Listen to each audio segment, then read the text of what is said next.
Okay, so basically, chattering is a phenomenon that depends on everything, upset the frequency, and when you think you solve, then it is back again. So let's see what is chatter in machining. So we have here a good cut with no chatter.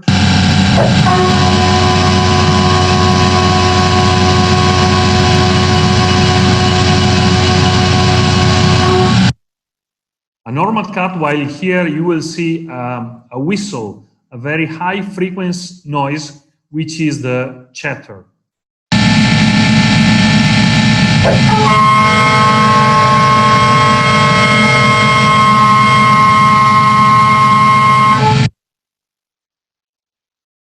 So chatter is essentially a vibration that has very bad effect on parts. So you see the undesired marks left on the surface that lead to an unacceptable surface quality and that can lead to tool breakage, insert breakage, and bearings damaging. So it can create serious damage to the machine.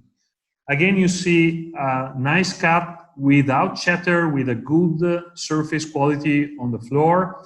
And here on the right side of the slide, you see instead very bad quality generated by a chatter vibration on the surface of this part of steel.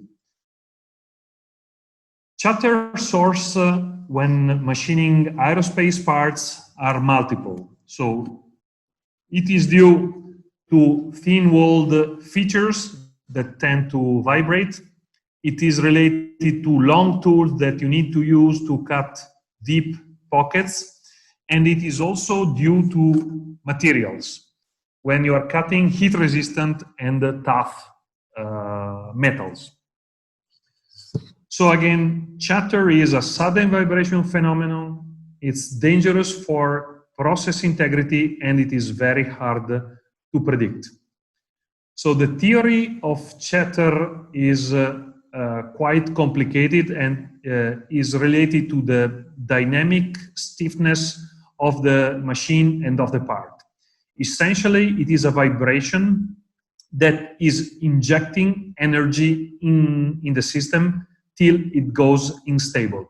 So if you think of a swing, and if you push your baby with a certain frequency, you can generate very wide movement of the swing itself.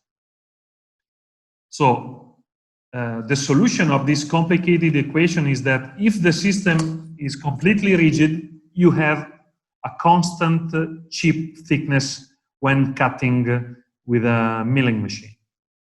A normal vibration instead is when you have the tool that bends, but it is still under control.